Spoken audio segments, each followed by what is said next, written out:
When Sir Jim Ratcliffe took control of footballing operations at United, the Manchester-born billionaire was somewhat welcomed in as a homegrown hero, ready to save the club from the dark days of the Glazers. But in just 12 months, he became a punch bag for many fans. So what happened? Let's take a look and you can decide for yourself. The important context here is that over the last 3 years, the club has lost over 300 million quid. And from day dot, Ratcliffe committed to fixing this, which of course is the right thing for the club. But what seemed to get fans' backs up is the way Sir Jim Ratcliffe, accompanied by Sir Dave Brailsford, went about it. For example, talkSPORT understands their lunch options at the Carrington canteen have been reduced to just soup and sandwiches, which the higher-ups at the club say will save them £1 million a year. Now that might make sense for many who don't get free meals at work themselves, but it gets a little bit more picky than that. It was reported that after staff brought some stationery, they were ordered to send sellotape back because it wasn't considered essential. The reward for being Steward of the Week used to be 50 quid, but that was scrapped and replaced by a paper certificate. And such is the grip Ratcliffe has on spending, he reportedly scrapped company credit cards, meaning some staff racking up hundreds of pounds worth of expenses and spending weeks out of pocket waiting to be reimbursed. But it's not just the stingy decisions around the amount of tea bags in the cafeteria. In 2024 alone, Ratcliffe oversaw 250 redundancies and more were announced at the beginning of 2025. Now, while there are people who acknowledge that United staff numbers are overinflated, it's the optics which aren't great. Because while all this has been going on, Casemiro's getting paid 350 grand a week, and the club forked out 14 million quid getting rid of Eric Ten Hag and Dan Ashworth. But United fans' rage doesn't just stop here at the cuts. Ratcliffe's unpopular decision to introduce a flat ticket price of 66 quid for every fan, even children, certainly did not go down well. For fans, it feels like the very foundation of the club's support is being attacked for the sake of making marginal financial gains. But Ratcliffe has backed it, saying if you shy away from difficult decisions, then nothing is going to change. And time will tell whether these measures will improve operations at the club and help drag standards up on the pitch. But one thing's for sure, his first year wasn't exactly a charm offensive, and there's still a long way to go for United to be back to where many say they belong.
Here we go. It is Friday night. It is the Sports Bar Weekender on talkSPORT. I'm Adam Catterall. Pleasure, as always, to be in your company. We've got a lot to get through on tonight's show. Of course, we've had the World Cup draw. We'll be discussing England's group, Scotland's group, the World Cup in general.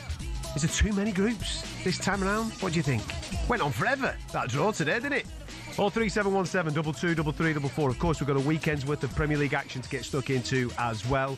We'll be talking all the big teams, all the little teams, all the teams in the middle. And we'll even drop down the football pyramid into the EFL. If you are going to a game this weekend, maybe you're packing the clothes ready for the early morning trip tomorrow. You don't want to wake the rest of the family up because you've got an early morning train, so whatever it may be, you've got to be picked up by the lads on the minibus, whatever it is.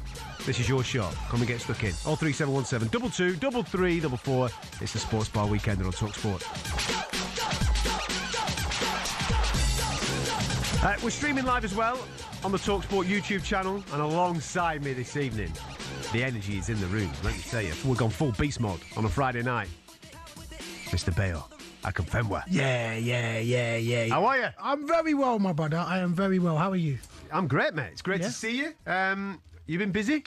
Yeah, you know what? Been busy. Yeah, man, I've been busy getting ready for Christmas. You know, I'm trying to be prepped out here, which is it's nice though because I was meant to get roped in to do the Christmas decorations today, but yeah. We give you a get out of jail card. Yes. Nice. Like it. Yes, I like it too. Have you been keeping your head down on the Liverpool banter? Where are we at? Because it's coming full force tonight, mate. Let me tell you. Bring it. They'll be on you. I do not duck away. Like chest out, arms out, and I take it. Like, you know what I'm saying? And I know Slot's listening, so I got a little message for him later on. Hey, you know what I'm saying? Yeah. I got a little message for Slot later on. But no, man, listen. Right now, man, we're turbulence. I ain't gonna lie, man.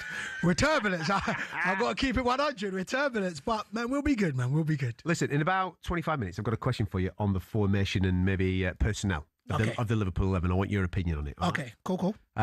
Also, we're going to sing the praises of Arsenal because they're flying at the moment, of course.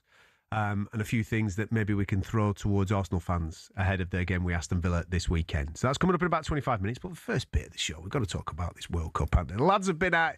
Who sanctioned that deal that Drive managed to go and have a jolly for a week in America? Absolutely sensational. Whoever be able to tick that off. The sports bar should have been out there enjoying himself, and we should be rounding the week off now amongst everybody in Times Square, New York. That's what we should be doing. But I suppose we can change the settings to make it feel a little bit more Americanized. Listen, it's been great listening to them throughout the whole course of the week. I think they've painted a real good picture of the excitement from an American fan point of view.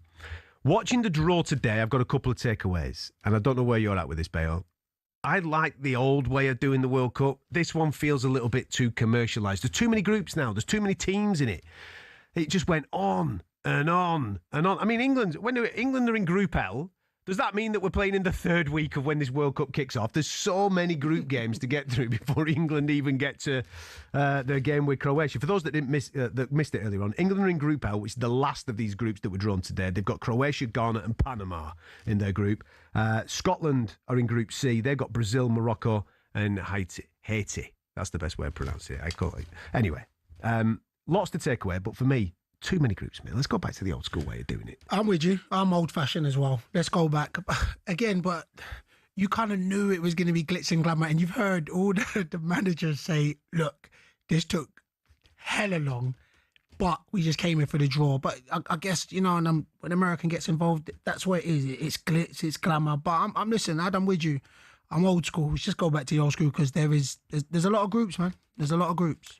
We've got our old mates. Obviously, we've got a bit of history with Croatia there. Yeah.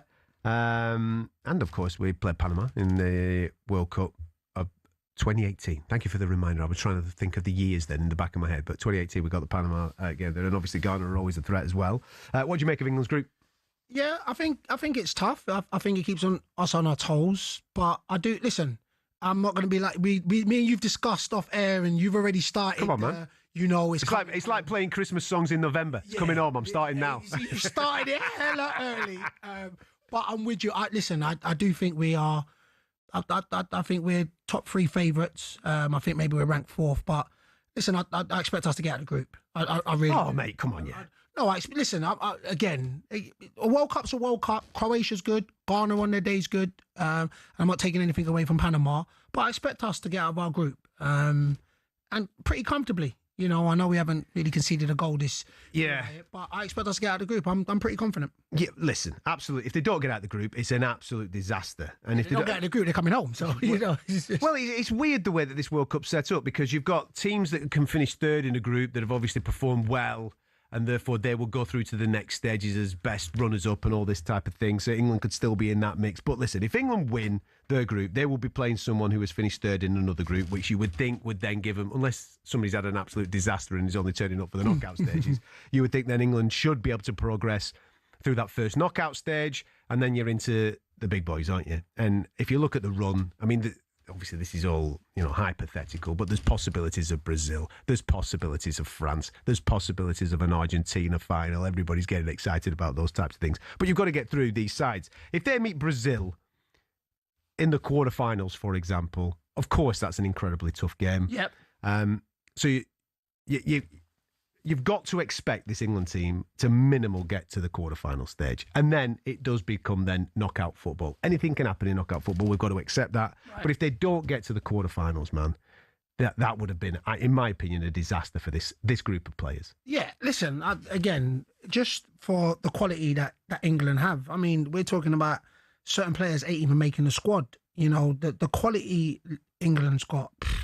quarterfinals should be a minimum. Like in my, it should be a minimum. But again, tournament football's tournament football, and it's all about knowing how to play the game and not the occasions. But for me, England should get to the quarterfinals. I think, me personally, I do think England should make the final. I'm not saying England should win it, but I look at it where I think it's 1, 2, 3 that Spain, France, and England. They're the ones. And again, I know Portugal's got an outside chance, and Argentina, there's all that. But for me, I look at it as, Spain, France, and England. So I expect England to make it to the semi-finals. What do you make of Tuchel as the England manager? I like him. Yeah? I do. Listen, I think he's a character. And I think the game's losing characters. I like him. The only bit where, listen, maybe it's the media, this whole Bellingham thing, which I think's made a bit too much with the whole Bellingham thing. But I do like him. I think he's come in. I think he's clear. And I think he knows what he wants to do, and he shy away from it. And I think I think at any organisation, any team, I think the manager needs to be able to be at the forefront. He needs to be big enough, strong enough to carry whatever decision he makes. And that's what I get from him. And he seems easy in front of the cameras. He seems like he's got a little bit of a jokey side to him. So I like him, man. Listen, is he going to be the one to take us all the way? I don't know. Well, the key thing is that he's been brought in for these tournaments, and it's the in-game management. The big criticism of Gareth Southgate is that, he had a structure and he had a certain way of playing. It might not have been sexy, but he had a certain way of doing it. But maybe he procrastinated a little bit when it was in-game, making the big decisions in certain moments, of which then kind of paid to England's downfall in certain scenarios. Mm-hmm. Whereas Tuchel, who has got a track record of winning the big trophies, he's done it with Chelsea in the Champions League, it's about those big moments in game. It's not going our way. Maybe we need to change something up. We maybe need to make a defensive decision here or an attacking decision here. That's when he's going to be judged. When we're playing the likes of a Brazil, we're 1-0 down. What do you do in that moment, and do you do it quickly? Yeah, listen, not being funny, he has to win.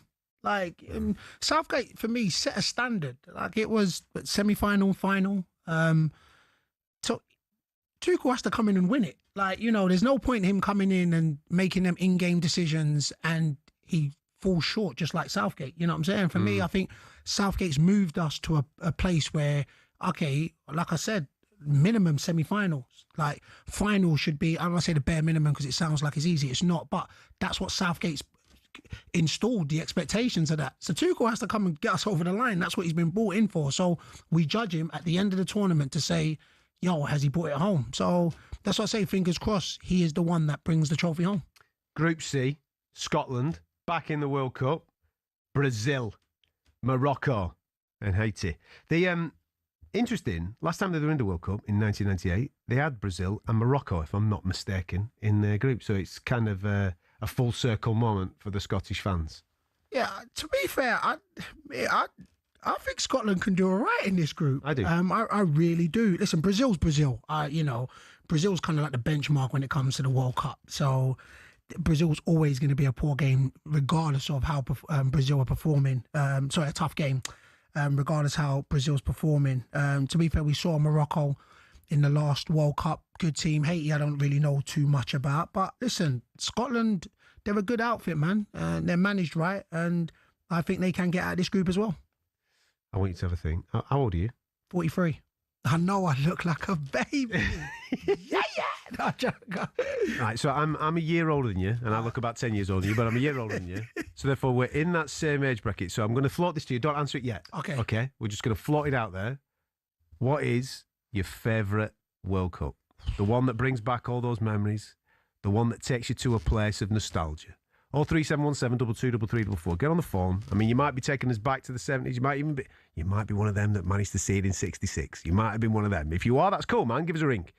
If it's in the 80s, if it's in the 90s, or if it's a little bit more recent, get in contact with the show. Let's have a little bit of a trip down memory lane. Those great moments that England have had at certain World Cups, and fingers crossed we can have one better this time around at 2026 when we hit at the other side of the pond for this one. And as a reminder, Group L is what we're going to be in. England, Croatia, Ghana and Panama are going to be the teams that we play first up.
Told you.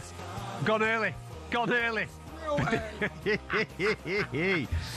Listen, before we have a little bit of a reminisce of previous World Cups, England manager Thomas Tuchel has been speaking to talkSPORT and he's been giving his opinion on the World Cup draw. Difficult group, difficult opening match against Croatia. They were the top seeds in pot 2, and Ghana from pot 4 is a regular in World Cups, and one of the best players play with Mainoo and Kudus play in the Premier League with a lot of quality, and Panama is a bit the unknown, so we don't know a lot about them now, but we will know everything about them in June.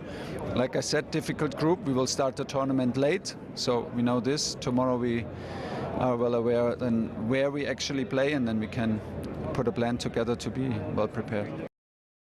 England manager Thomas Tuchel in America giving his opinion on the World Cup draw. If you're watching us on the talkSPORT YouTube channel, you can watch this as we're going along. He's been interviewed and it's all in video, as is this one with Steve Clarke, the Scotland manager, who was also on hand to give his opinion on the World Cup draw for his side.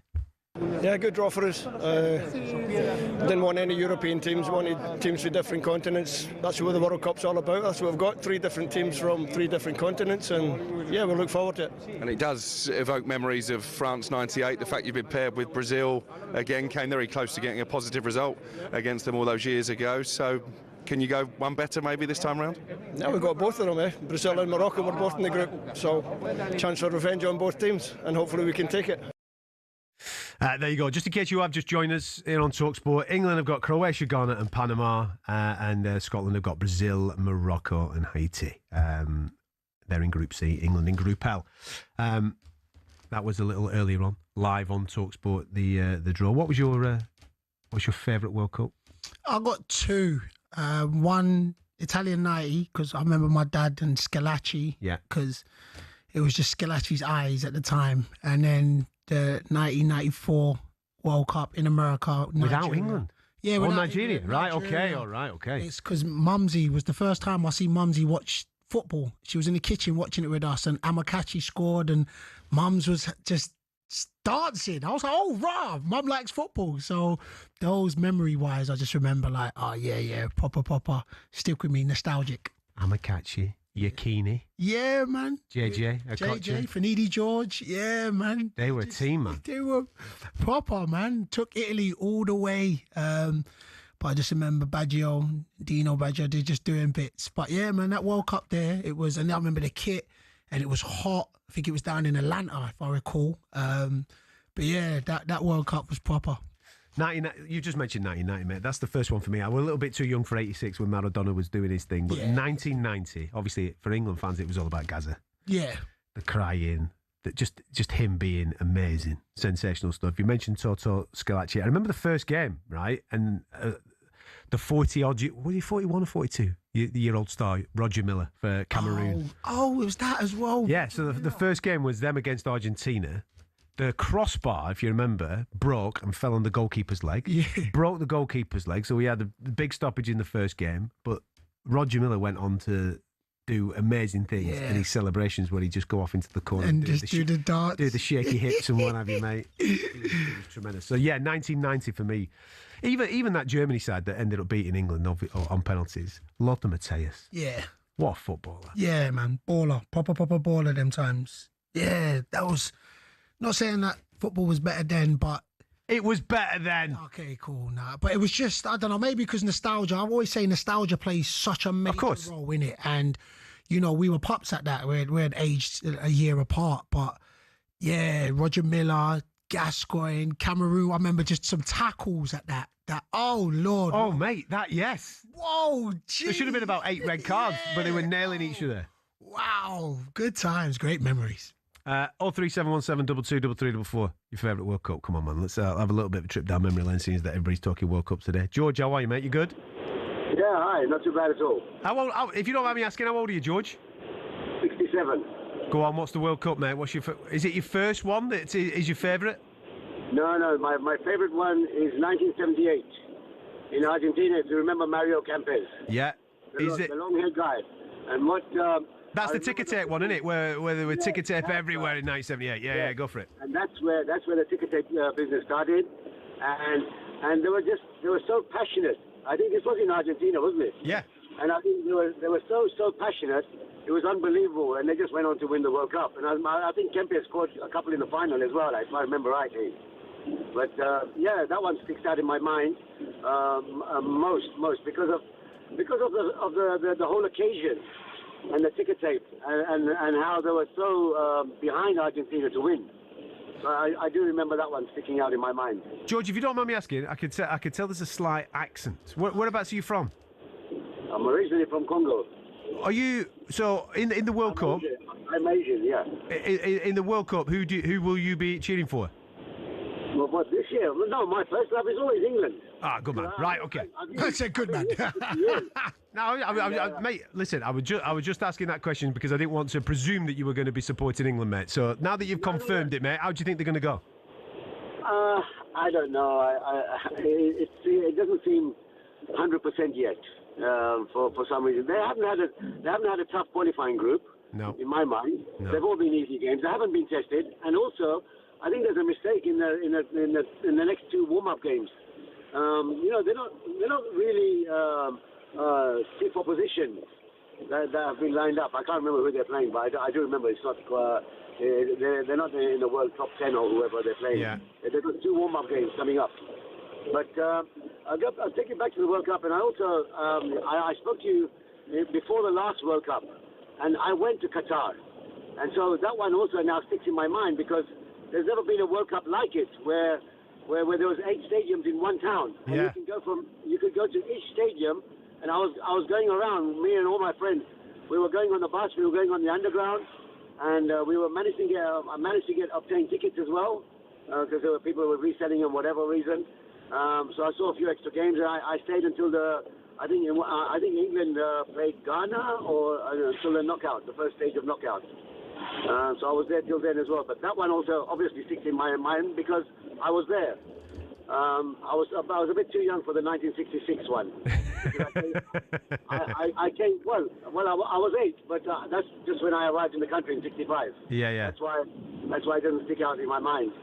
Mate. But I do remember the England winning. George, awesome. Thanks for the call, man. Have you done the World Cup yet? No, I ain't. I may do. Same. Yeah, I'm like. It's got to be done, mate. Yeah, and the America one seems like it fits me as well. So.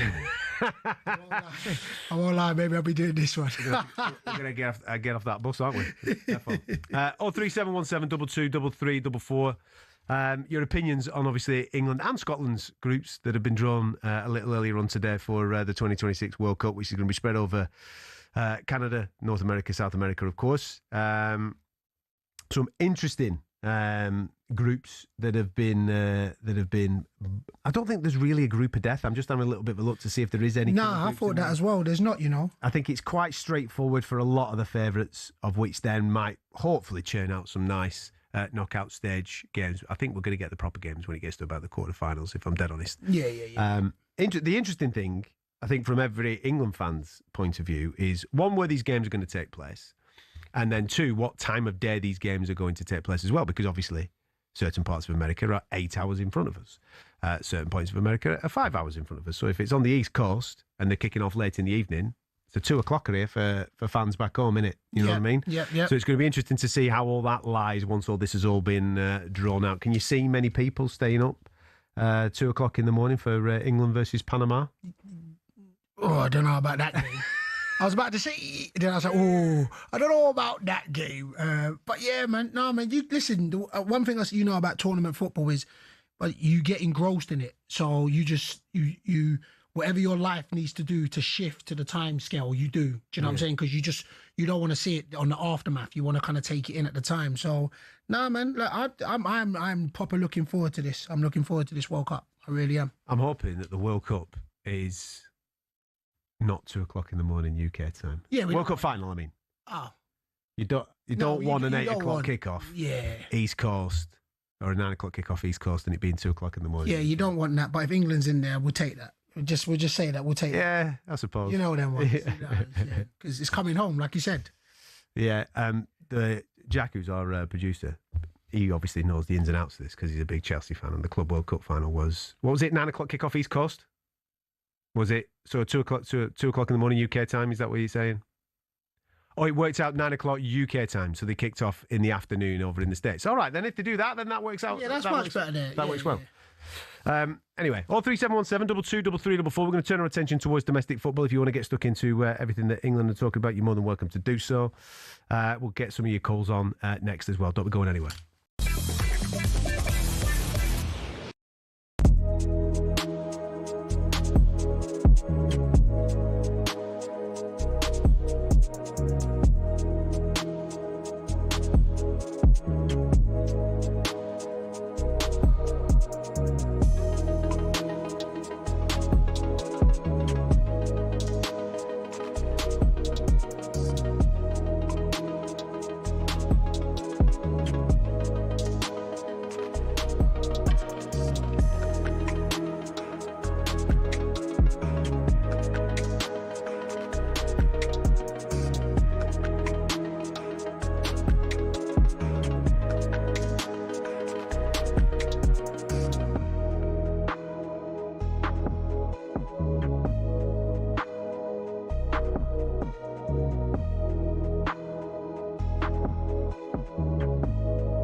A little bit of boxing for you this Saturday night as Shabazz Masood and Peter McGrail headline in Monaco for the European title.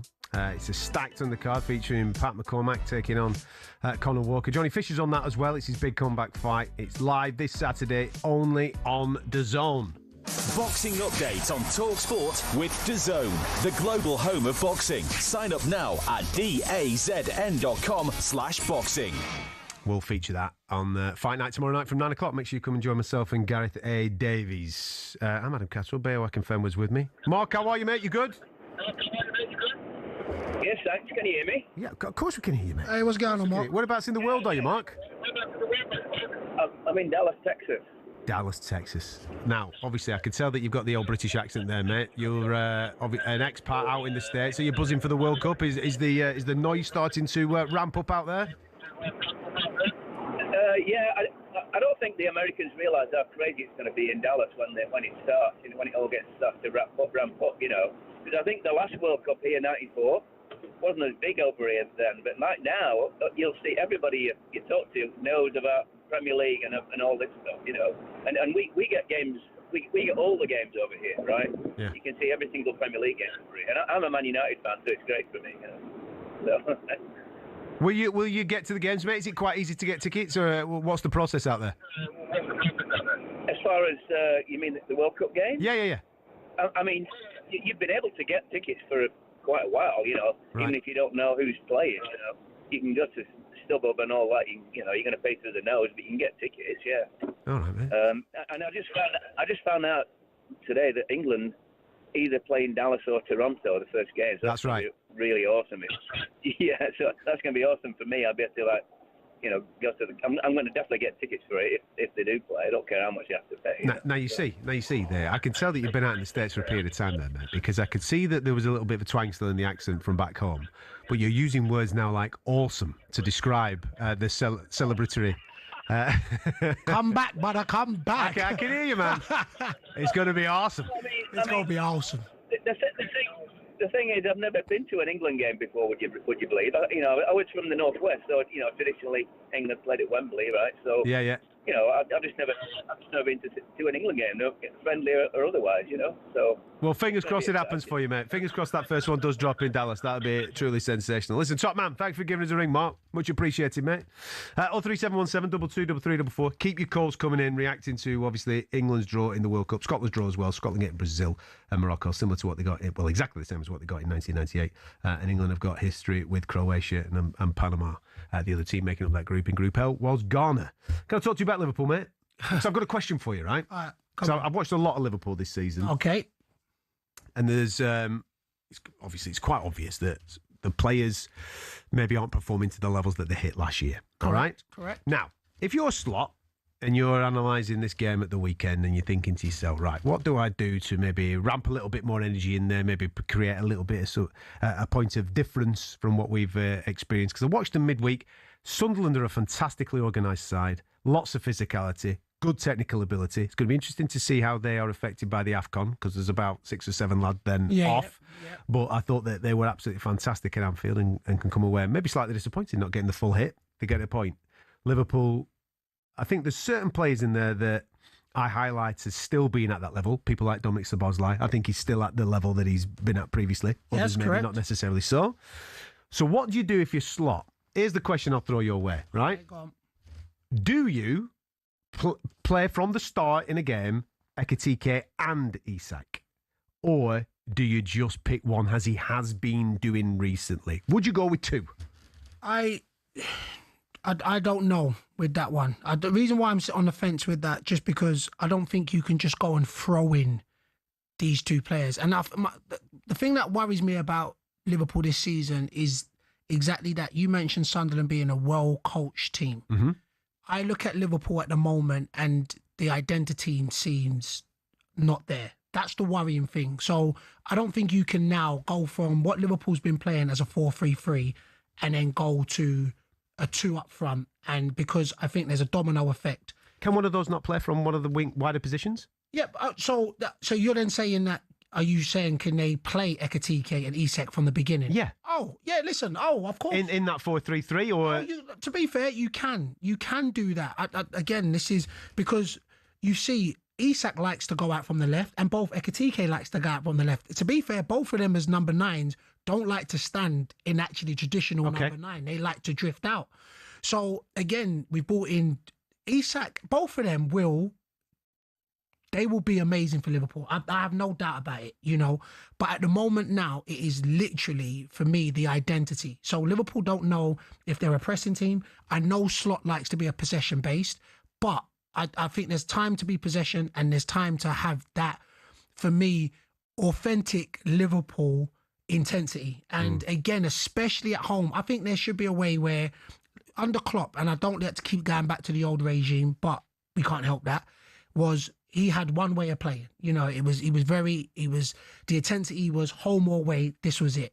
It seems like you've got to be able to be at home. You've got to use the crowd. You've got to use the atmosphere of Anfield.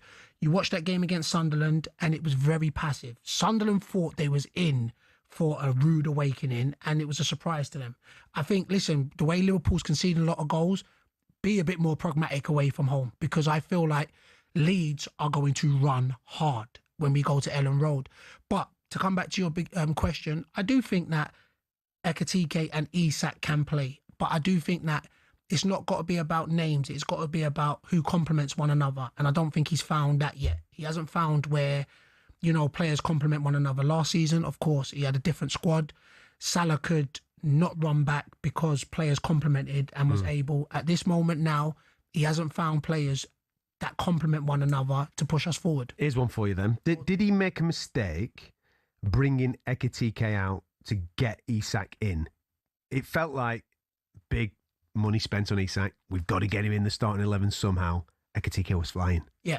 And now that he's took him out, I don't think he's hit that level again yet, Ekitike, from being taken out. Did he make a mistake in doing that? Yeah, hindsight will say yeah, because Ekitike hasn't come back with the same energy and just the way he was the one that came into Liverpool and just hit the ground running. Yeah, agree. So, again, outside looking in, when you are Isak and you're saying you're fit, he is the most expensive player, and plus he was arguably one of the best strikers in the world last season. So if he's now saying he's ready, he's going to be pushing to play, and that's a whole different problem. But that's why Slot needs to be able to make these tough decisions. I do think he got it wrong in the game. Oh, what was the game where he brought Isak in?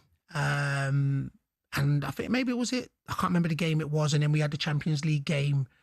And I think he put Ekitike in, and I think he should have done it the other way around. I think he should have kept Ekitike in the rhythm he was and then brought Isak in for the Champions League game. That's what I thought. But I do think he's made another problem because Isak was at a place and at a form where you could rely on him. Now he's come back in. I don't think he started. I don't think he started the game, but I think he has caused a couple problems. And that, listen, the questions are being asked now, you know, with Slot in regards to even after, you know, in-game decisions, even when he talks after the game in regards to, has he now got the personality or the character to galvanise this team? You know, so questions are being asked, and he's the only one now to try and turn it round, because, like I said, man, we're in turbulence and it doesn't look good. I don't think the owners, the powers that be, spent 450 million to be sitting ninth in the league. So it has to turn around quickly. What's the best midfield? Because as I said to you a moment or two ago, Szoboszlai, every time I watch him, looks mustard. Has to play. And then you're shoehorning him into right back. You're putting him in this position because he's such a good footballer. He can play anywhere, right? Right. But his most dominant position, and the one that he can affect the game more from, is in the middle of the pitch. Right. So he would be in my three in the middle. Would he be in yours? And who would you 100%. put around him? Listen, so my take is this. I very much, the three of last season, I thought was a major contribution to why we won the league. Of course, we had Salah, but with Matt, Gravenberch and Szoboszlai, they just understood one another. I do think at the moment, Matt don't seem himself. He looks leggy. You know, I know he travelled for international duty and he travels the furthest, but he does look leggy. And you can see that there is a player in Wirtz. There is a player in Wirtz. What I would go as this midfield three, I would go with Gravenberch and Szoboszlai. They will be my 6/8s sitting, and then I would play Wirtz as the 10. That's how I would play it, because, again, you can't spend 115 million and put him on the bench, you know, and playing him out on the left or on the right, he likes to drift central. So give him it. Like, when they always say, like, you've got to try and play you've got to get. Are you asking with that then? Just on that formation, because you've got a triangle there, haven't you? So are you asking Szoboszlai or Gravenberch, one of, to get out to this right hand side to help the right back out, because Moore's not coming back.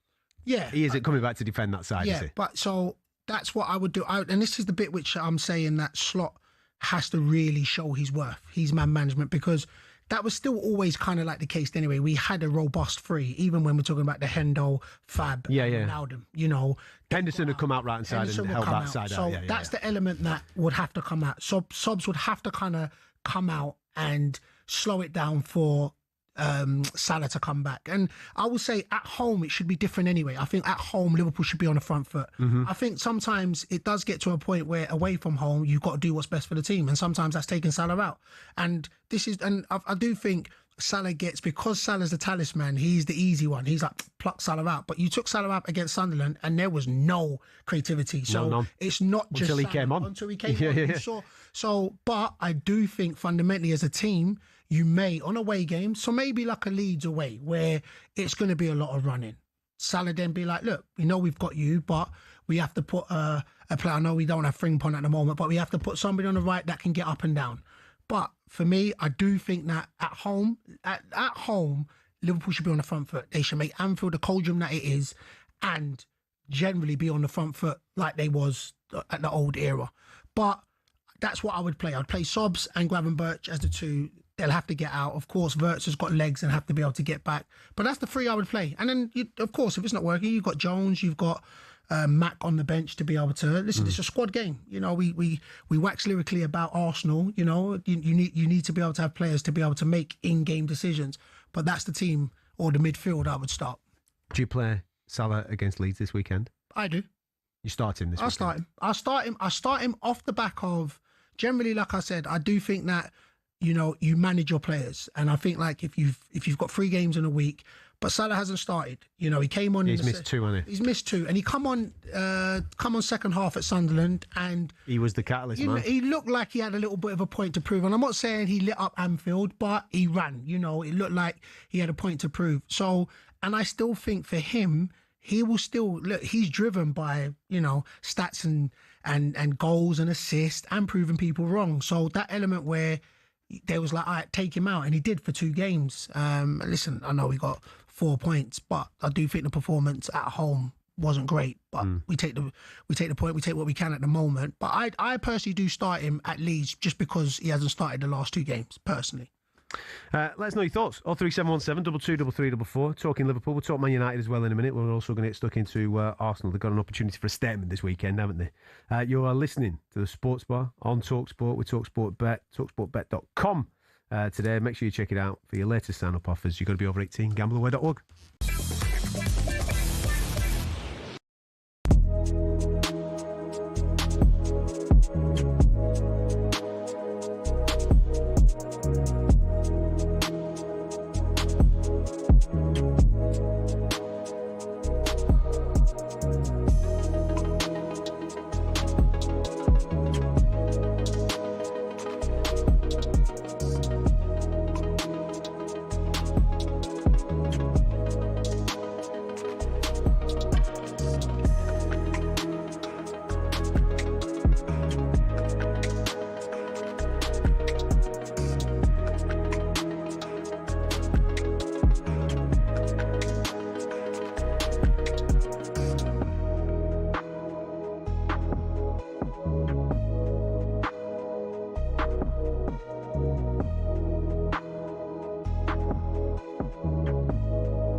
Step up to the Oki and win on talkSPORT. We've teamed up with Pitch Experiences to give you an all-out VIP experience at the PDC World Darts Championships. That's taking place at Ali Pali on the 23rd of December. You and 3 mates could be living it large with platinum seats, fine dining, a complimentary bar, exclusive access to the 501 lounge with Russ the Voice Bray. Then it's straight to your prime table for the best view in the house as the darts drama unfolds. Get ready for an unforgettable Ali Pali Christmas. Here's how to enter. For your chance to win, text DARTS to 83338. It'll cost you £2 plus your standard network rate, or you can call 0343 421 7508. Lines will close at 4 o'clock. That's 4 o'clock in the afternoon on the 18th of December. That's when you'll need to answer your phone if it rings. You've got to be over 18, UK residents only. For your chance to win, text the word DARTS to 83338. Do it now. This is a network promotion. Full T's and C's are at talksport.com.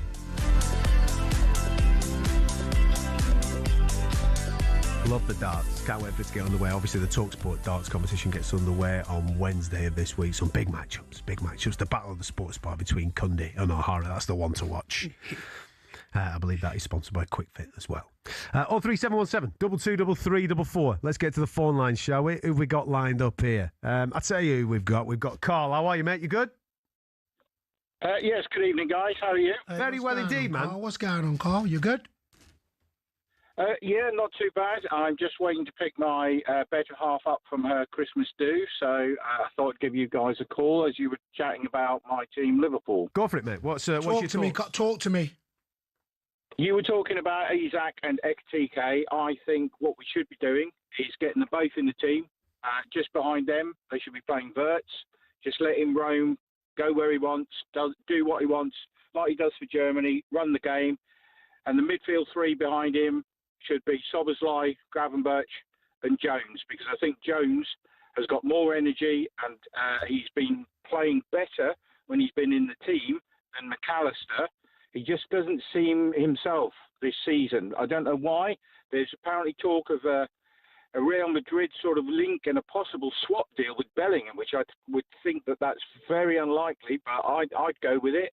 If he wants to go, I'd send him and Canate on the next plane, boat, car, straight over to Madrid, and I'd say if you give us Bellingham, you can have McAllister, and we'll throw in Canate for free. You know, a buy one get one free. But also, I do think before we go and buy Semenyo, we need to secure somebody like Gahey. But also, hang on a minute. How many are you getting here, Carl? You spent $4.5 million. No, we do need some players. Continue, Carl. Hang on. Go on. Sorry. We've spent a lot of money. Yeah. But we brought a lot of money in, so we didn't spend in the great scheme of things. And also, the previous season, we only spent 11 million on Chiesa. Yeah. And that money wasn't even ours. We got that off the 20% sale of Solanke to Spurs. Yeah, so, but you just mentioned about 3 or 4 different players there for this January window, mate. So who are you bringing in? I'd bring in somebody like Gahey. That's a must. Because I think, yeah, absolutely. Yeah. But also, I would look for another centre half, because this season Van Dijk has seriously been off the pace, and you can't become, or people say you're the best defender in Premier League history by sticking out your backside and wafting a leg every time somebody runs at you. You've got to make a tackle. Yeah. And that's what somebody like Gahey does. But you look at that Sunderland game, that goal was all down to Van Dijk in the end. If he'd have gone out to the guy, he probably would have blocked it.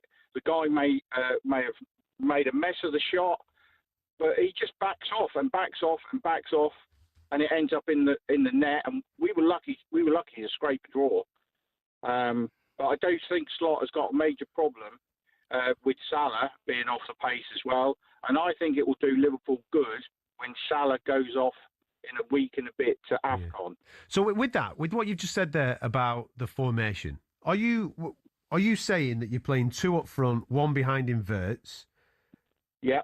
So that's what you said. So therefore, there's no room for that third striker. So, like you've just said there, AFCON comes along, so it's kind of a blessing in disguise that Salah isn't part of it. When you've got those two, Yeah. They can. If Wirtz is behind them and in front of the midfield, when Wirtz has got the ball, those two guys don't need to stay, like you said. They won't stay in that sort of traditional sort of striker spot.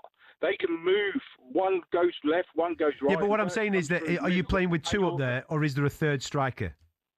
No, there's just those. Okay, so that means that you've got to put a player somewhere else. So are you playing with three centre-backs? Is that what you're doing? No, you've got 4 at the back. Then you've got a 3. Then you're playing 4 at the back. Right, okay. So he's playing 4-3-1-2. Then you've got the 3 midfielders. He's playing Jones, 4-3-1-2. Szoboszlai. And then you've got Wirtz. Jones was your extra one. Right, okay. Sitting in between. You've got Wirtz sitting in between the 3 midfielders. So at times he'll be a 4th midfielder, and at times he'll be a 3rd striker or attacker. Okay. Which I think that will suit us down to the ground. Carl, let me ask you a question, because you said you think Liverpool be better when, or not better, but when Salah goes up. So do you think Salah's the problem? I think he has been a problem because a lot of people are saying he's too good to drop. If you look at the City game, when we played City, he didn't take that young lad O'Reilly on and beat him once in the whole game. He's not had a decent 10 minutes a whole season. As far I've watched every game on the TV because I can't get to the games, but I've watched every single Liverpool game on the TV, and he has been one of Liverpool's worst players. Is that what you? So is that what you think? I think that's what. Well, you look at the numbers. Look at the numbers he's been getting. You know, like he's still Liverpool's top goal scorer. Yes, but you know, look at like last season. You know, he scored a lot of goals, but again, a lot of those are penalties as well. Oh, Carl, is that what you're doing? Is that what you're doing, Salah? No. I'm just saying that this season he's dropped right off. You look at some of the commentators on TV. They've said in the past as well, his numbers, you know, him scoring goals and things, has masked the fact that he's not involved in games. And you watch the game, he gets to the halfway line. If the other team's attacking, he gets to the halfway line and he stops. He doesn't track back. Because Carl. That's the problem. Can I just make one final point? Go on. Yeah, go on, of course. When we had Trent and everyone's going, Trent was a terrible defender. You look at the other side. Andy Robertson had Núñez, Gakpo, and Diaz all tracking back, helping him every single game. Salah does that maybe once or twice in a game. Those other 3 guys do that all game. Okay. And Núñez, we've missed Diaz, but Diaz wanted to go. We couldn't stop him leaving because he wanted to go. So, you know, but Núñez, I think we've seriously missed him simply because he did a lot of defensive work. He helped out the left back. Salah didn't do any of that for Trent. Okay.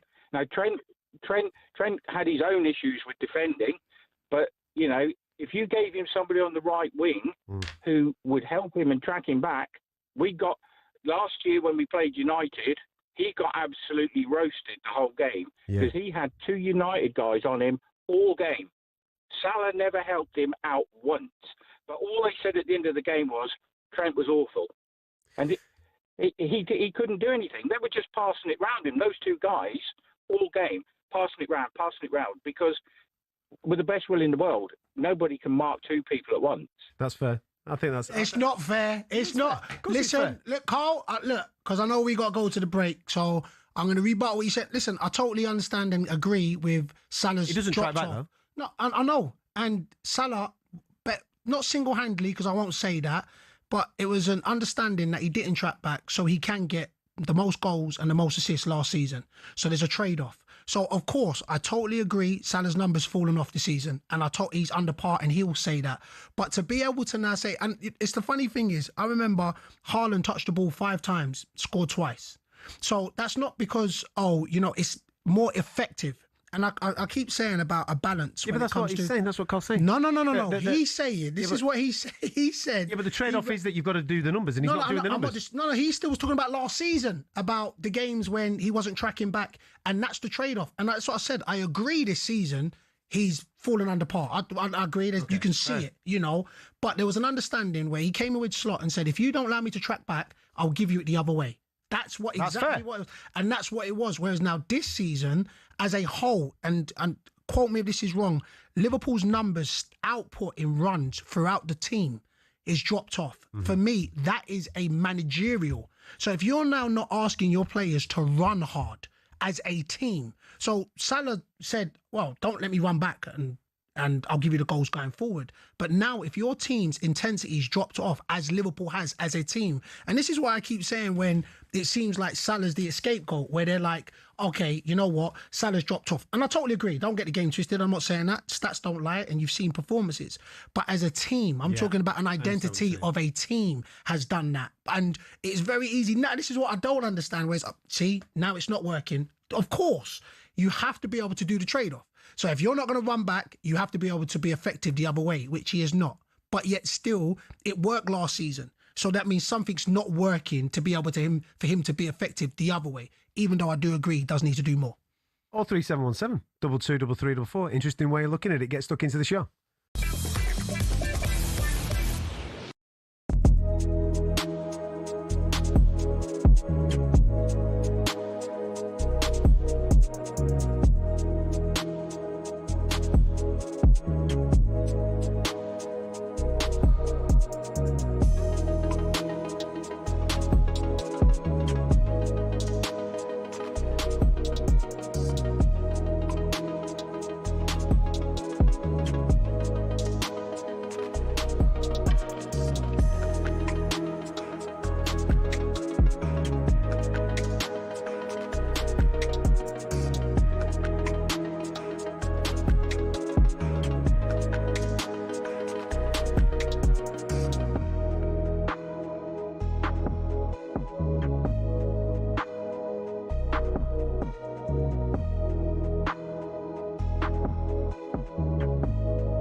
Many sporting rivalries that can boast years of history, ferocious tensions and iconic tussles that ignite the fans to their very core.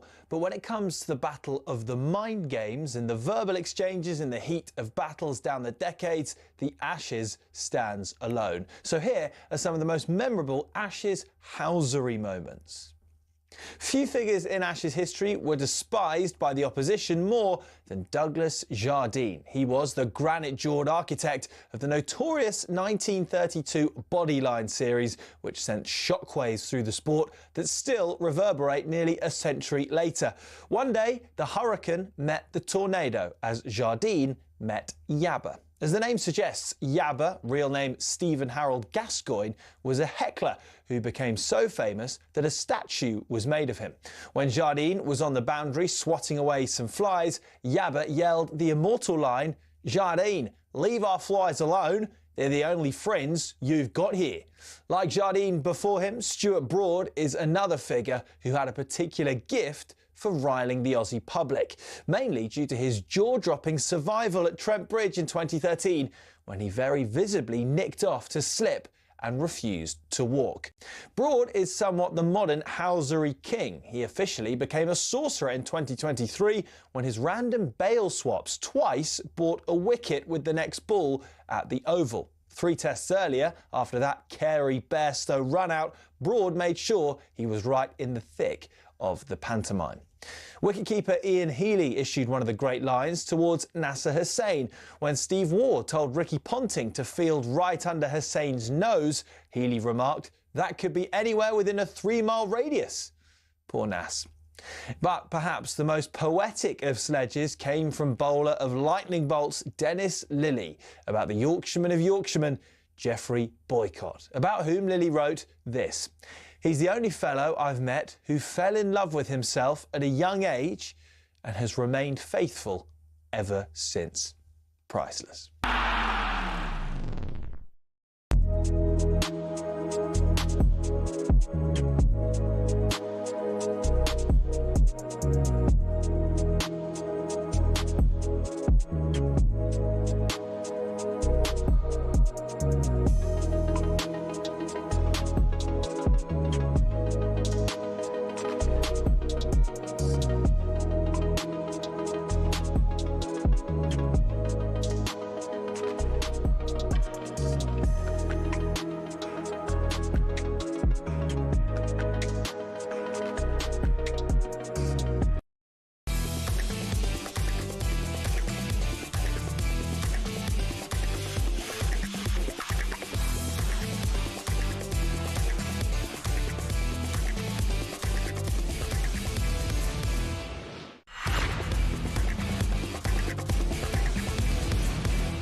It's the Sports Bar Weekender on talkSPORT, Friday night.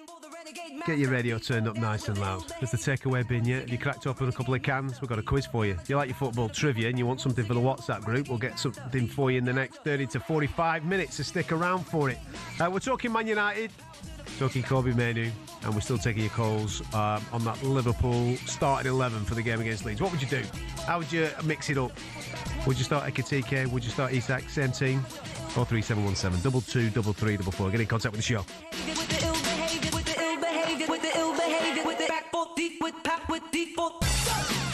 Now, is your saving grace this season, with maybe the downturn of Liverpool, that Man United haven't really got going again?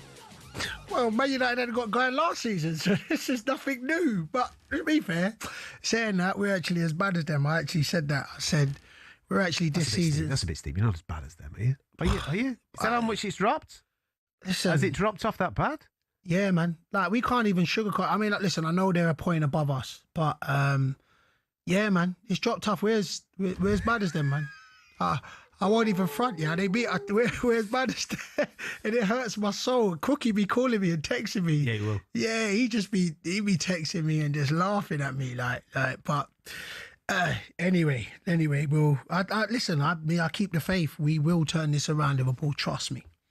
We're going to shift it to Man United, but you can keep your calls coming in on Liverpool. 03717 223344. You may have heard this a little earlier on today. Ruben Amorim, he's been speaking at his press conference, and he's been having his say on Kobe Mainoo's lack of gameplay. My job is to answer, but I'm trying to answer always the same thing, and you ask me always the same thing. I understand what you are saying.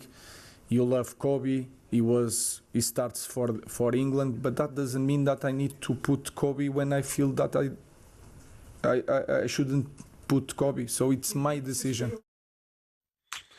It's a weird one, this, because Manchester United look like they need energy in certain parts of the pitch. Kobe Mainoo's a young, exciting player. Okay, might not be the finished article as of yet, but he's a young, energetic, technically gifted lad that could play multiple positions.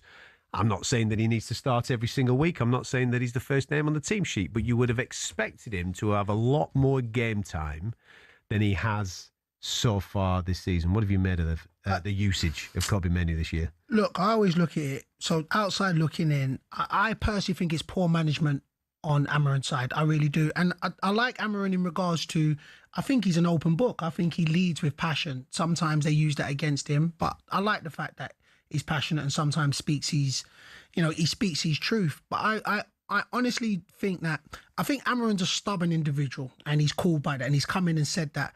But I actually think he's being stubborn and Mainoo's getting caught in this because, like I keep saying, outside looking in, Mainoo don't seem like he's done anything to be ostracised the way he is. You know, it's like, you can't be like, again, and that point there kind of was like, okay, the reason he played for England was because he had a breakout season and it was like, he's the bit that we was missing. And if he's come in and thought, yeah, nah, he's not as hype, but you can still see there's a player there. You know, there was moments where he shone last season, and as a manager, he should be like, I can be able to get him to the next level. Yeah, which, but it's also on that in the close season, Kobbie Mainoo was making noise about, listen, I need to play football, so let me go out on loan.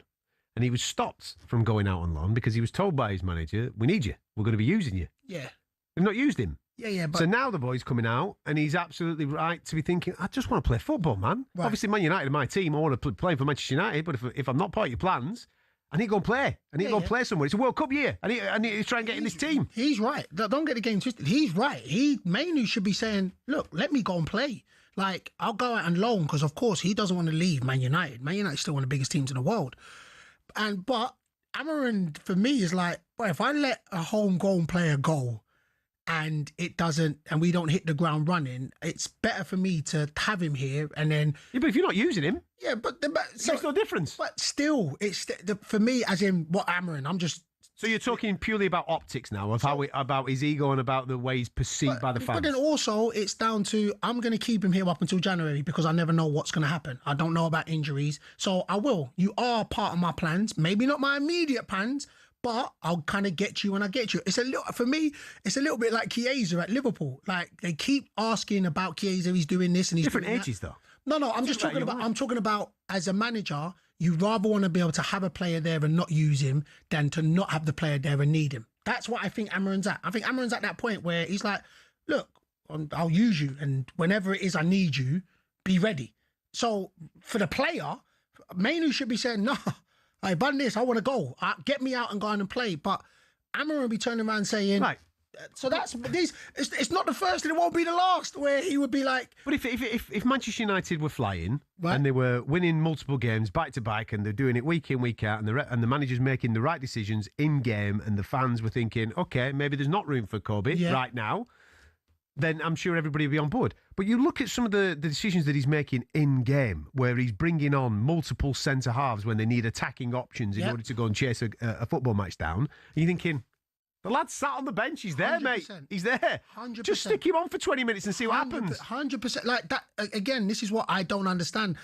For me, when it comes to, this is the part of Amarin which I don't get. Like, and I keep saying this, Mainoo hasn't done anything. It's not like Mainoo's this bad apple. You ain't heard stories where he doesn't train. And when he does come on, he gives 100%. So, again, looking at this, I'm like, Amarin, you're only, whatever the saying is, you cut off your nose to spite your face. Yeah. You're only doing that because you ain't top 4 and you ain't winning a lot of games. The elements where, even if it is 20 minutes, even if it is that Casemiro has actually come and played well this season, and when he's not there, he loses. But he's getting older and his legs are going to a degree. So Mainoo, you say Mainoo can't come on for 20 minutes and play games. That's what I don't understand with that. And I do think when Mainoo comes out and says, I need to leave, these are the times when you got to kick up a stink and be like, I got to go play football just because, again, selfishly, it's a World Cup year. He's tasted being in England. He's tasted playing games in the Premier League. He needs to go and push it through. If he's not going to play, and right, wrong or indifferent, for him himself, he's got to be like, but I got to go and play. Listen, I don't know the ins and outs of what's gone on here. Maybe Man United fans can shed a little bit more light on it. 03717 223344. But the noise that I've seen is that he was asking to go out on loan summer. He's agreed with whatever the manager's told him. I haven't heard a peep out of him. He hasn't caused any trouble whatsoever. Yep.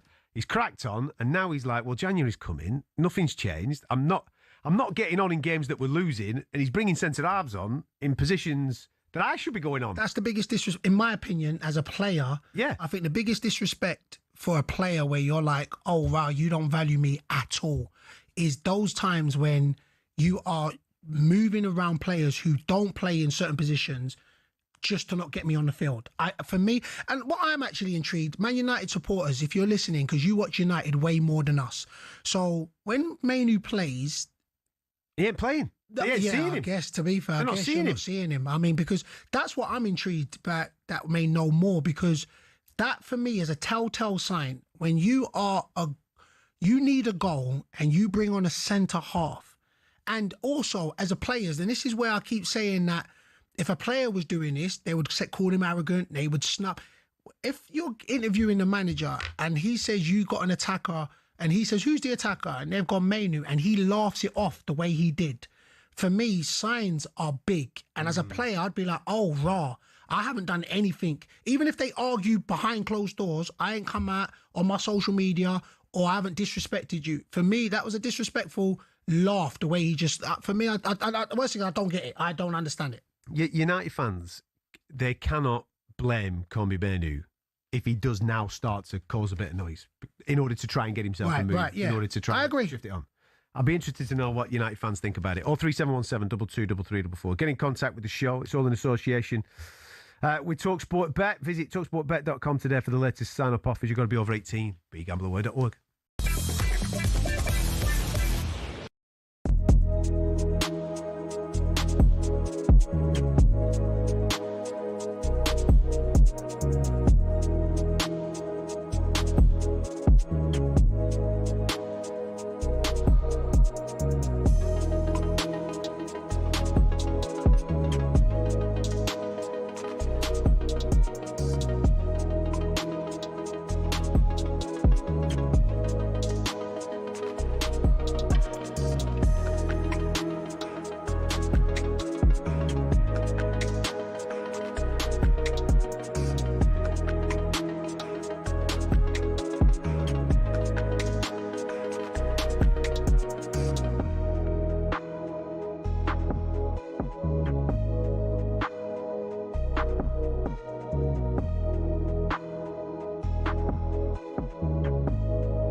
Time now to get the latest odds with talkSPORT Bet.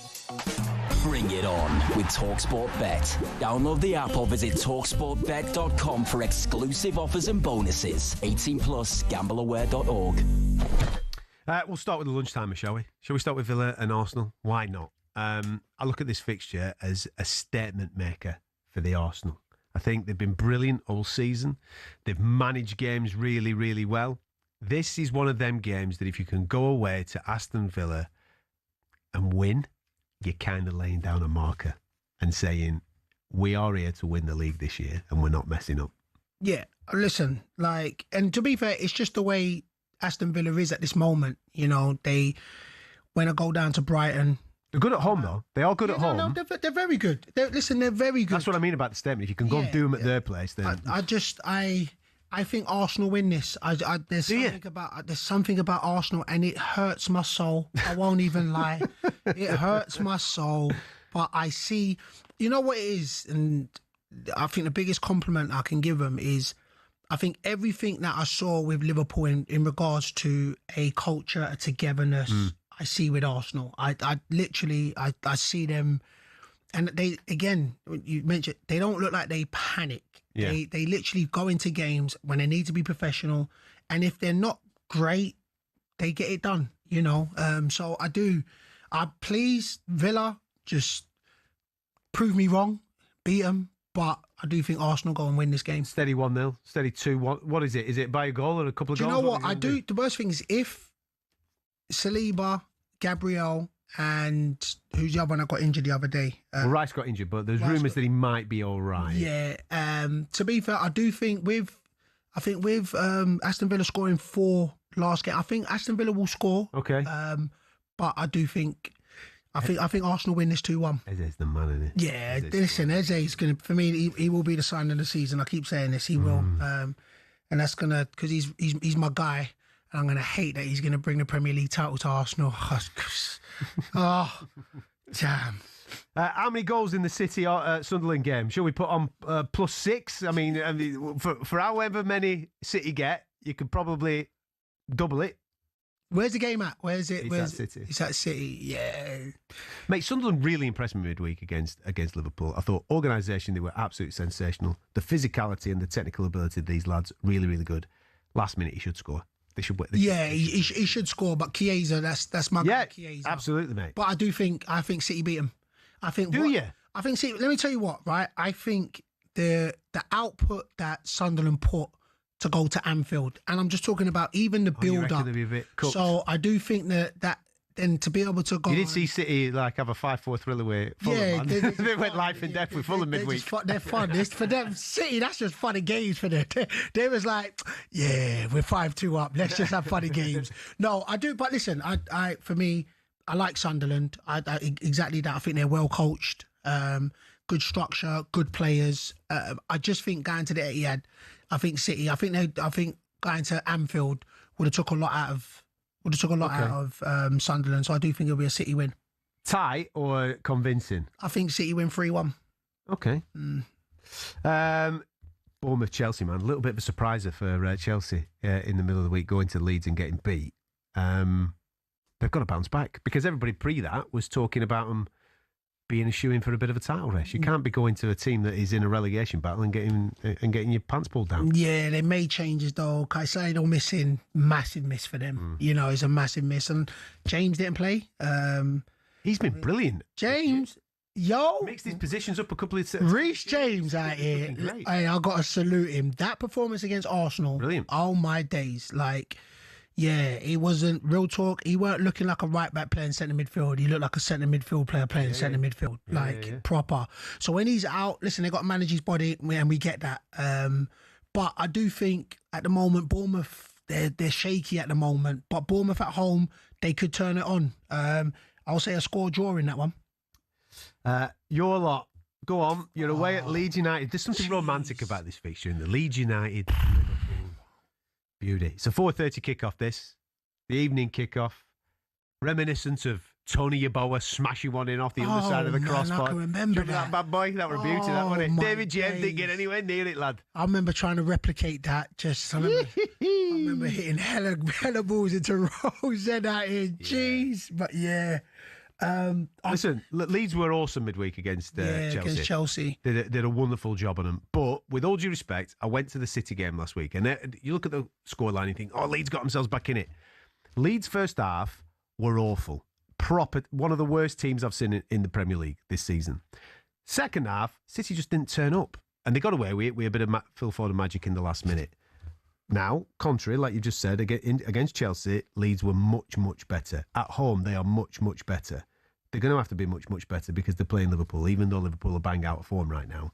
I would still favour Liverpool coming into this game. Look, I'm going to back my team. I will. I'll back Liverpool. But Ellen Road, I ain't gonna lie, I played there. It's great. Yeah, great. And boy, the atmosphere, and they will be up for it. And listen, they will be like, you've got to replicate the running power that they put up against Chelsea. They have to. Can they do it? 2 times in a week. I don't. I hope not. But I'm going to back my team. I will say. I will say Liverpool will win this game, and I'm going to say Liverpool will win this game 2-0. Do you think? I mean, they signed a lot of new lads who've not necessarily experienced this. That Leeds United roar at Ellen Road can be an intimidating gaff to go and play football, can't it? Hell yeah! What? All right, they got to be. See, and this is my thing and my message to Slot. Slot, you got to galvanise our boys. Like, I keep saying this. Look, I said off here, like, I see you try and hug a few of the players, and it wasn't like they were kind felt the love. Yeah, it wasn't like they were trying to hug you back, and you know what I'm saying? It's like, I remember when Klopp was giving out hugs, I wanted a hug on the TV. I wanted a Klopp hug. You've got to galvanise our boys and be like, look, everywhere we go, it's us against them. And this is exactly how Ellen Road's going to be. How Anfield is when Anfield's rocking. Ellen Road don't play. So you'll got to get the boys ready for this game. But I believe you will. And I'm going to say, I'm praying daily that Liverpool win 2-0. Now, there's going to be some banter flying around on Monday night if Wolverhampton Wanderers win this match or even get a point in this match. Wolves versus Manchester United. Wolves haven't won a game yet this season. They're currently on 2 points. What are you looking at? I'm just chuckling. We've just been going in on Man United. We've had a long conversation about Manchester United. They have to go there and they have to win. And not just win. You can't just have a little scrappy 1-0. You've got to be convincing in a game like that where it's quite obvious Wolves are going down. With all due respect to Wolves fans, listen to this. You're going down, right? You're not going to be able to save it from this position. If United don't go there and win convincingly, there's a problem. I'm going to back Wolves on this one. No, mate, stop. I'll back what? Edwards. You're just on the banter now. Edward, I'm backing. Hey, Wolves. Hey, listen. You know what? There's a moment. Listen, there's a moment in every season. Listen, just listen to me. There's a moment in every season when the time is now. That game against United is the time. Listen, you could turn your. Hey, Edwards, I know me and him's cool for my for Luton days. Hey, my brother. Just go get that 1-0 win. Cunha's going back. Even a draw. Yeah, just get the draw. Anything. Yeah, just nah, man. No, not even draw. Cunha's coming back with his chest out and that. Nah, listen, go get that 1-0 win. I'm backing Wolves, please. No, you're Wolves. not. You are not saying that Wolves are going to turn United over on Monday night. I'm telling you, 1-0 Wolves. I'm telling you, 1-0. To be fair, should I be putting this karma out because. The banter's going to be fit. If that comes in, the banter is going to be seriously fierce on Monday night. I'm going to FaceTime Crookie. Oh, Lord. Listen, that's how your football's shaping up this weekend. All in association with talkSPORT Bet. Terms and conditions to play. You've got to be over 18. Gambleaware.org. Bring it on with talkSPORT Bet. Download the app or visit talksportbet.com for exclusive offers and bonuses. 18 plus, gambleaware.org. As I said, that lunchtime kickoff is Villa versus Arsenal. That gets going from 12:30. We've got game day throughout the course of the day, keeping you across everything else like Man City and Sunderland and Bournemouth and Chelsea. And then on Monday night, at 8 o'clock kickoff between Wolves and Manchester United. We've got the trivia coming up in the next half an hour. Don't be going anywhere.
Rev up to the Oki and win on talkSPORT.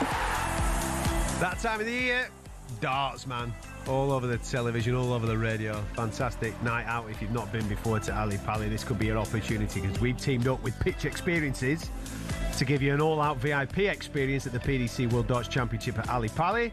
You and 3 mates could be living it large with platinum seats, fine dining, complimentary bar, exclusive access to the 501 lounge with Russ the Voice Bray. Then it's straight to your prime table for the best view in the house as the darts drama unfolds. Get ready for an unforgettable night at Ali Pali this Christmas. This is how you enter. Text the word DARTS, D-A-R-T-S, to 8338. It'll cost you £2 plus your standard network rate. You can call 0343 421 7508. Lines will close at 4 p.m. on the 18th of December. That's when you'll need to answer your phone if it does ring. You've got to be over 18 and it's for UK residents only. Your chance to win, text DARTS to 8338. Do that now. It's a network promotion. Full T's and C's are at talksport.com. Have you done the darts? No. That surprises me. You seem like a type of guy that will be right in the thick of it at the darts. Do you know what? We tried to do a couple Christmas do's at the darts. What? With football teams that you've been affiliated with? Right, go on. Just try to do nights out with the Wickham lads must have wanted a little bit of a goal down the darts. Yeah, man. to be fair, it was never like, and my kids love it. When it's on the TV, they love it. And the worst thing is, I haven't gone yet. I will though. Eventually, when time permits, I will go because it looks on the TV. It looks like it's just utter craziness, and you know I like good energy, so I will get there. I'll get there eventually. Get him there this year. Get Bayo at the darts this year. Get me at the darts then. Barry Hearn, if you're listening, send the invite. Oh, my guy, Barry Hearn as well. Let's get that sorted. Now, listen, we are less than a year away till the World Cup. You've seen the draw today. Each week we're going to be keeping you updated on how the English players are performing across the continent. Here's European football expert Andy Brassel on who to be looking out for this weekend across Europe. Harry Kane and Bayern Munich are enjoying a good week, with an 8-point lead at the top of the Bundesliga and progress to the quarter-finals of the DFB Pokal after a midweek thriller at Union Berlin, in which the England captain scored and gave away a penalty. They travel for a testing game away at Stuttgart this weekend, where Bayern started their season back in August in the Super Cup, with Kane scoring, obviously. Joe Bellingham and his Borussia Dortmund pals were dumped out of the Pokal by Leverkusen this week and face Hoffenheim back in the Bundesliga on Sunday. It was a good week for Jude Bellingham. They won 3-0 at Athletic in midweek, with TAA assisting Kylian Mbappe's opener and involved in Eduardo Camavinga's goal. They play Celta Vigo on Sunday night. Marcus Rashford's Barcelona lead Madrid by a point, though, at the top of the table, having beaten Atletico Madrid 3-1 in midweek. Rashford played the last 25 minutes and Conor Gallagher came on as sub at half-time for the visitors. Barcelona go to Betis on Saturday and Atletico travel to Athletic. Tyler Morton was the standout again in Lyon's 3-0 win over Nantes last week, in which Ainsley Maitland-Niles came on as sub on the night in which the club celebrated its 75th birthday. They go to Lorient on Sunday. Finally, mixed fortunes for Englishmen in Coppa Italia action this week. Ruben Loftus-Cheek missed a couple of good chances as Milan exited the competition at Lazio, while Jonathan Rose scored his first goal for Bologna as they beat Parma. Bologna go to Lazio this weekend, while Milan are the leaders in Serie A as they visit Torino on Sunday night. For more in-depth review on all things that are happening across European football, make sure you tune into the Trans-Europe Express with Danny Kelly and Andy Brassel from 9 o'clock Sunday evening. And you can also listen to the best bits on Danny Kelly's Trans-Europe Express podcast, which is available every week on the talkSPORT app or via your favourite podcast platforms. Marco's on the music today, and I've just seen through the glass that he's wearing a bobble hat. I can only assume, Marco, that is some type of... do you want to put your microphone up? You're more than welcome to come and join the show, mate, and obviously defend yourself as I'm about to slate you. You've got a bobble hat on indoors, mate. I know it's a little bit nippy outside and winter is coming.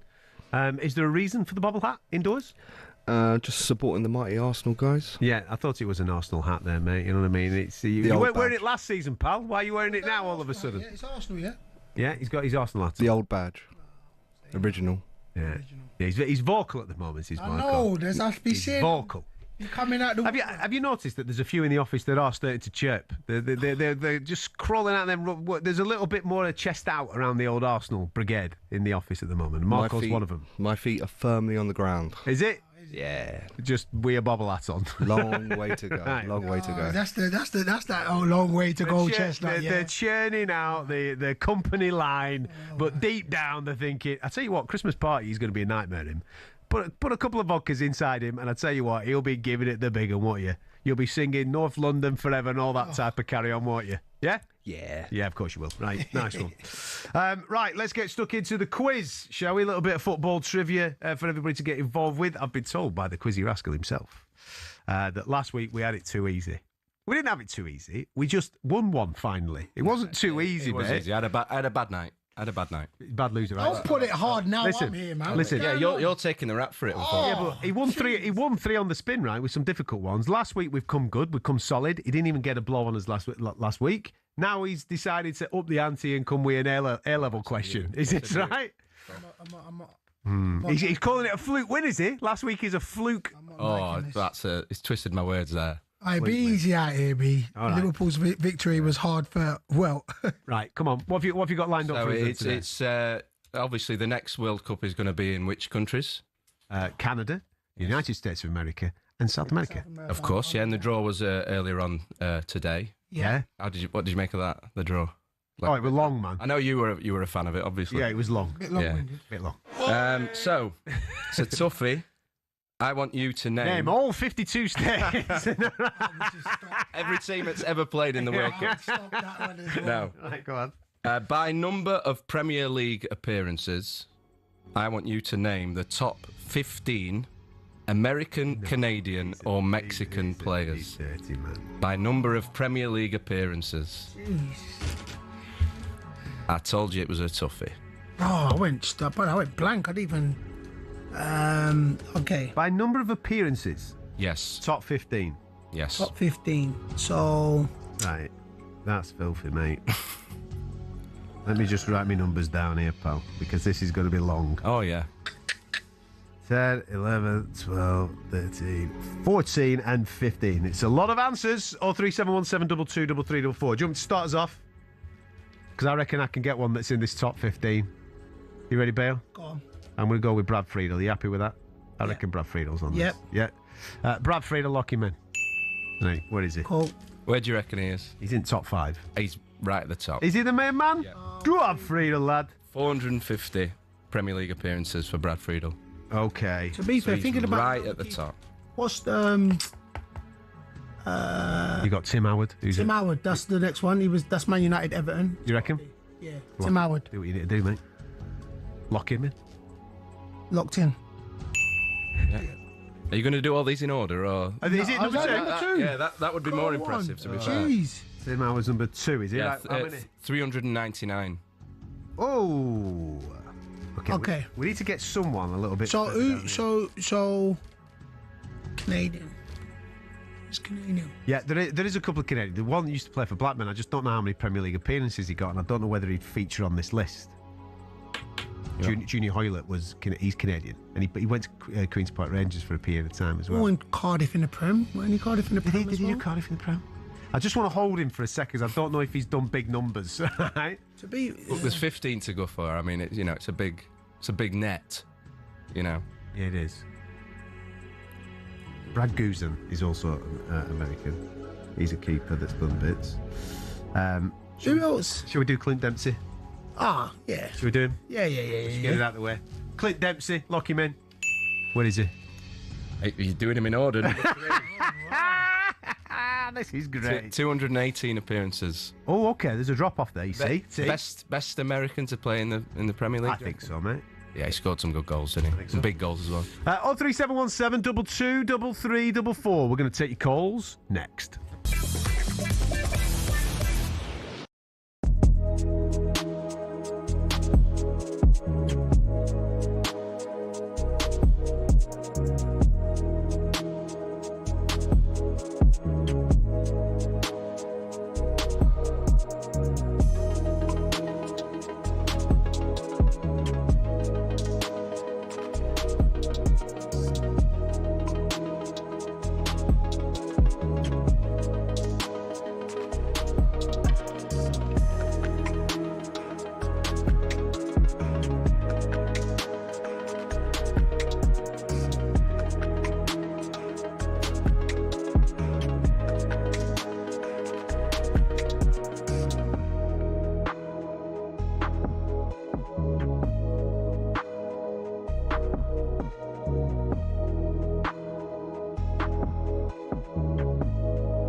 second. There we go. We're back in again. You are listening to the Sports Bar Weekender on a Friday night, and we've got an absolute beast of a quiz here, Asco. Last week, we were cocky, weren't we? We were cruising. We were back in the game. Well, he's come back, and he's come back strong. By appearances, we are looking for the top 15 Americans, Canadians, and Mexicans that have appeared in the Premier League. We've got Brad Friedel, Tim Howard, and Clint Dempsey. Obviously, we've got American heavy to start us off with. Clint Dempsey's number 3 on the list with 218 appearances. I'm going to have to give you this because my mate Paul Smith is listening to the show. He's been commentating on the Bare Knuckle, which has been on the talkSPORT boxing YouTube channel this evening. He's been commentating on that. He's listening to the show on the way home. And he's gone with Javier Hernandez, Mr. Chicharito. Remember him, Manchester United's little P that used to do the business. That will pain him as well. He's a big Liverpool fan, so him referring to a Man United player would have hurt him. But he's helping us out on the quiz, so I appreciate that. We'll go with Chicharito, and we will lock that in. What is he? Yep, he's in. So he's number 9. Oh, we're getting there. Right, okay. He's got 158 appearances. Okay, Chicharito. 158 on the old Mexicana. Right, okay. 03717223344. Don't be holding back these callers, Jack. I can see what you're doing. You're trying to help Quizzy Rascal out. Here now, come on, get him on. Ricardo, how are you? I'm not too bad, thank you. How are you? Very well indeed, mate. Listen, struggling a touch. Hopefully... We're struggling. We're struggling, Ricardo. Help us. Hopefully you've got the knowledge, my friend. So let's go for it. I've got one, and then I've got a long shot. So the one I'm confident about is Christian Pulisic. Oh, see, he was the one, but I wasn't sure he played that many games. That's lovely, yeah. But he's been he must have done a couple of seasons at Chelsea. Yeah, to be fair, Chicharito's done 158. So what that work out like? That work about 6-7 seasons, wasn't it? How long was Pulisic? Was there 3 seasons? Was he up to 3 seasons? I mean, to be fair, do you know something? His eyes just lit up when he said Pulisic. So I just want to hold Pulisic. Because I thought Pulisic didn't play that as much as I thought he would. That's because I'll tell you what we're going to do here. Ricardo, I knew the name. It's a great answer. I was going to go in then. It was just that the quiz master looked at me for a split second with eyes that lit up in the sky, man. How many wrongs do we get? We only get 2 wrongs. Okay. Then he wants one of them right now. So I'm just going to hold him for a second. We might come back to him. We'll park that one, Ricardo. What was your long shot, by the way, Ricardo? The long shot was actually going to be Carlos Vela for Arsenal. Oh, okay. Carlos Vela. Vela. What, we'll put him in car park as well. Carlos Vela, the one that went to... No, not the one that... No, I'm thinking... He went... I can't remember where... I mean, well, what's the one that was at Tottenham? For a couple of seasons. The ones at Tottenham and then they went to LA. Oh, I wouldn't know about Tottenham ones. I'm a gooner. I don't pay any attention to any other team other than my own. Ricardo, that's the attitude. I love it. It's not my team. I don't care. Yeah. But who's the one? He was at Tottenham. Was that not Dempsey? No, man. He plays for Mexico. I'm sure he does. And he went to not the LA Galaxy. He went to the other LA and scored goals for them as well. No, he knows which one I'm chatting about. Dos Santos. But is it not that you? I'm saying it's him. Okay. Let's just put him there. Let's put him there for a second. Jordan, how are you, mate? Evening, boys. How you doing? Not too bad. Could do with some right answers here, pal. What have you got in the locker? Oh, well, you literally, as I phoned up, they've disappeared one by one, and then your friend got Chicharito Hernandez. I couldn't believe it. Is that all you had? You just had the Chicharito one? No, you weren't paying attention. We said that already. A few others as well. Now, listen, I will give you one for consideration. Go on. And then this is going to be low on the list, if that's all. I remember him back in the day. He came to Everton on loan for like a season or 2-3 seasons. Landon Donovan. Oh! He might be right at the bottom somewhere. Yeah. And if not that, I do have. I was just the Wolves striker Jimenez. Isn't he Mexican? Michael. Is it Michael? Oh, mate, this is naughty. Yeah, Jimenez, beautiful. Right, that's right. Just let me hold fire for a second here. That's good. That Landon Donovan. How long was he in the Prem for, man? He wasn't. Was he in there for a while? No, he's at Everton for. I think he only did a couple of seasons, didn't he? He wasn't that. This is a horrible, horrible quiz. Like, literally disgusting. That is great. What was the Fulham strike? Ain't it Michael... Not Michael Bridge. What's the... Wasn't it the Fulham... Yeah, there was a guy who played up front for Fulham, Brian Summit. Oh, let me chuck him out there. Big Fulham centre forward. Brian, he was an American fella. Brian McBride, wasn't it? McBride. That's him. Is that him? Put him Is on. that him? Wait a minute. Don't be cashing anything in yet. Hold on. Hold fire, yeah. Attention in this. Tony, what have you got for me, pal? I've got two. Go on. The first one, Casey Keller. That's got to be one. Casey Keller has to be one. Oh, yeah. That's one. Go on, mate. Do it. Lock that one. Casey Keller. Right, where is he? Yeah, Come on. He's number 4. Yeah. Lock that one in. Yeah, excellent shout. 201. 201. What was the other one that you had, mate? One of your players, Junior Hoyle. Yeah, right. Now, did QPR, was he with Cardiff in the Prem? You reckon he was in Cardiff with the Prem? Hoyle. Junior Hoyle. I want to say that, but then Cardiff could have been in the champ, but he was at Cardiff. Listen, I parked him because I don't know if he's done the appearances. I've got a third one then as well. Go on. Paul Pesci-Collado. Paul Pesci-Collado. Do you reckon? In the Prem? Did he play enough in the Premier League? Because he was at Birmingham for a tiny bit, wasn't he? I know he did play. I can't help on that one. Right, I'm going to park it. If I don't think Hoylett's in, I don't think Pesci-Collado's in there, right? And what about that? What about Robinson? It's got to be, man. Robinson's got to be in You there. reckon Anthony Robinson's full? Got to be. I'll trust you. Go on, do it. Lock him in. Oh yes! Please be number 15. No. Where is he? He's number 12. Okay. 136. 136. That's a great shout. More to come. I've just thought of the Canadian goal. I'm going goalkeepers all the time, right? Yeah, goalies. Do you remember Craig Forrest? No. Ipswich, man. He was there for time. Were they in the Prem? Yeah. Right at the start, 92, through to whatever. Then I'm going to back you. You let me have Robinson. I'm going to go with this. My brother. Craig Forrest, lock it in. Oh, he said no. Craig Forrest. I ain't never heard of the brother. I ain't going to lie. This is unbearable. Craig Forrest, not in. Oh, snap. He's not in now.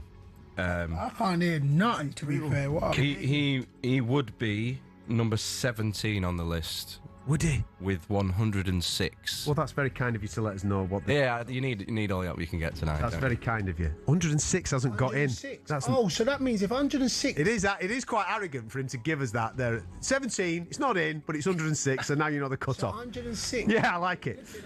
Jordan, how are you, mate? That's 3 seasons. Yes, very well, thank you, man. Come on, pal. Listen, we can't afford. I've made a mess up there, mate. So we can't afford any more. We don't want to point fingers, but yeah, he made a mess up. Look, I am not locking in the Donovan one. You keep that as a back pocket towards the end. If he's low, he might be there. Yeah, go on. I think we can safely maybe go with Raul Jimenez. Go on, do it. Raul Jimenez, lock it in. Lock it in.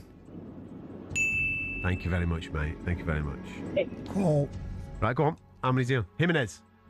Obviously, Jimenez. Wolves and Fulham.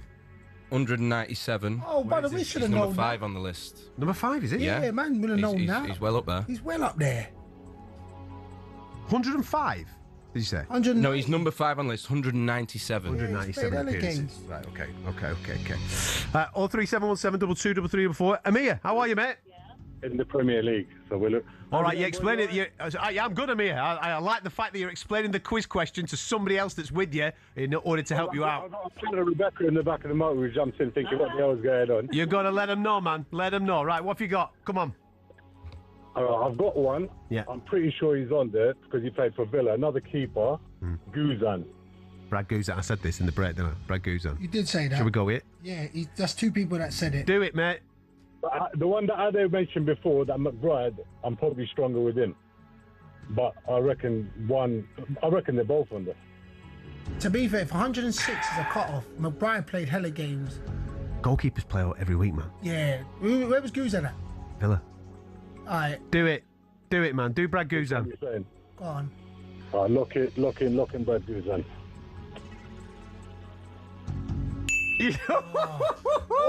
Why did you pause, man?